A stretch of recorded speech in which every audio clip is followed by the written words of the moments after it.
Today on Inquirer. Suspended Bucor Director General Bantag surfaces, points fingers at convicted drug lord. President Ferdinand Marcos Jr. very conscious of inflation rate, says it is still of great concern. Days after the on-court brawl, players of College of Saint Benilde filed complaints against GRU's John Amores. And Gilas Pilipinas scores big road win over Jordan in the Fiba World Cup Asian qualifiers.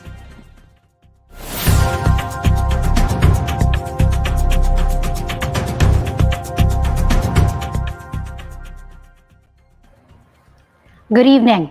Suspended Bureau of Corrections Director General Gerald Bantag surfaced today, days after murder complaints were filed against him over the death of hard-hitting radioman Percy Lapid and the alleged middleman in the case, Cristito Palanya. John Eric Mendoza fills us in with the details. Eric?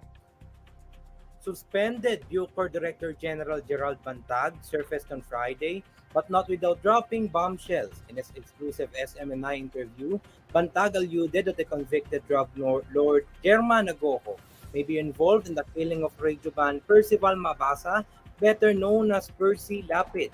Bantag claimed that Agojo is the boss of confessed gunman Joel Escorial and the supposed middleman Cristito Palanya, who was already died.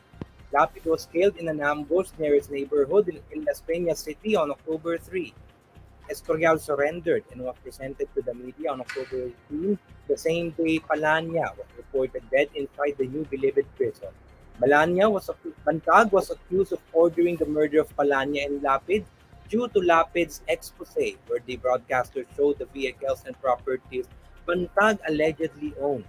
Bantag stressed that he could not possibly work with Agojo because the convicted drug lord, according to him, was mad at him and wanted him dead. Bantag, meanwhile, said he appeared to the media to rise to the challenge of Justice Secretary Boying Remulla, who told him to face the charges like a man. In another salvo of attack, Bantag dared Remulla to resign as the DOJ Secretary, saying the latter, quote, has lost his credibility and moral ascendancy. He also accused Remulla of conditioning the public to hold him responsible for the killing of Lapid. The Justice Department, however, urged Remulla not to, quote, muddle the issue and not to clutch at straws. In a statement read by DOJ spokesperson Jose Dominic Lavano, the Justice Department said nobody wanted the evidence to point to Bantag and that they even hoped to pin the blame to drug syndicates.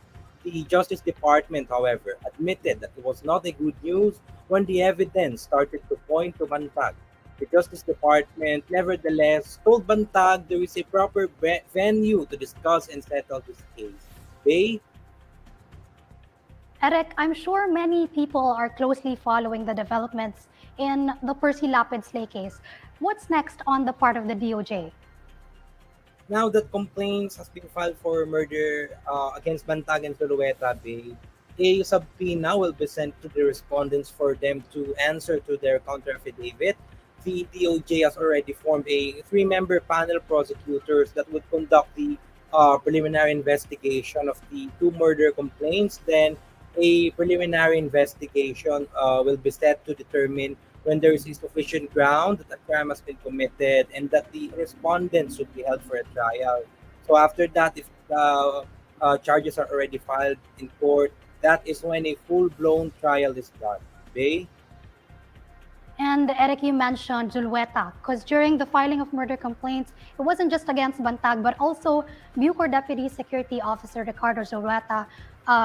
Justice Secretary Remulla said last Monday that Zulueta has since gone into hiding.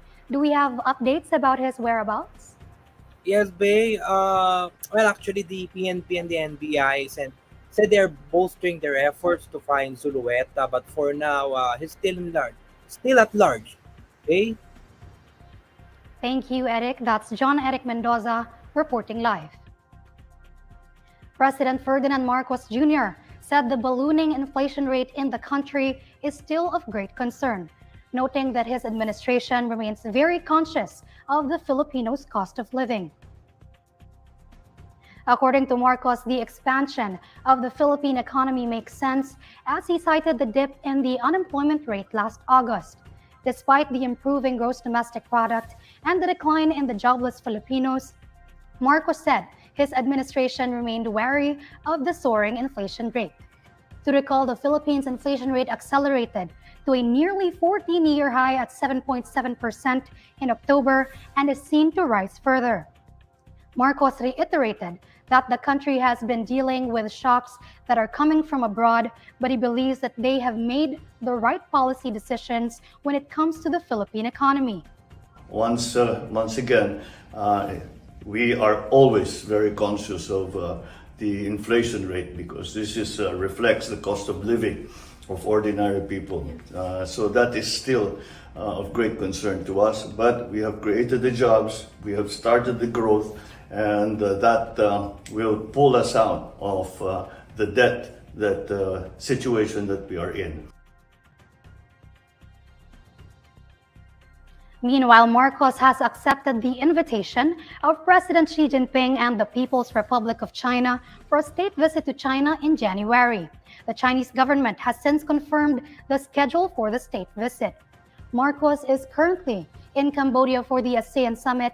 The president will also participate in the APEC summit in Thailand next week and is set to visit Belgium in December for the ASEAN-EU summit.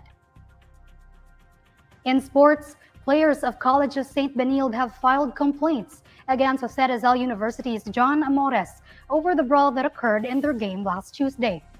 CSB players Tane Davis and Jimboy Pasturan have filed physical injury complaints against Amores at the San Juan prosecutor's office earlier this afternoon. Both Davis and Pasturan sustained injuries when Amores went on a rampage. Davis was knocked out after taking a punch on the chin, while Pasturan received a left black eye.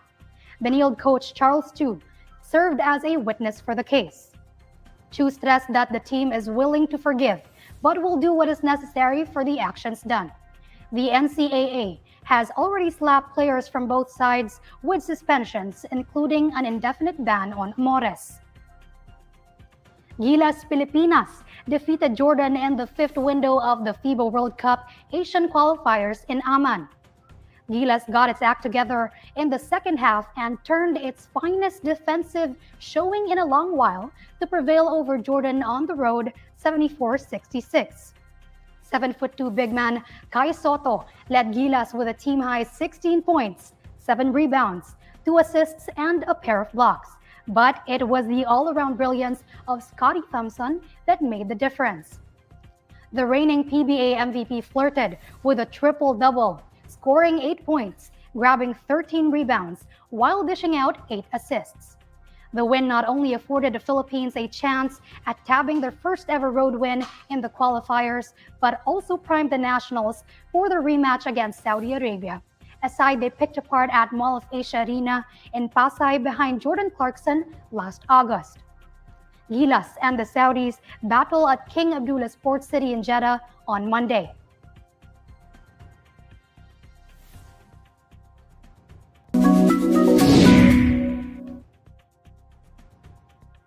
Alamin naman natin ang mainit na balita sa mundo ng showbiz kasama si Pauline Del Rosario ng Bandera. Pauline? Hello, Bay! At sa ating mga kabandera natin all over the universe.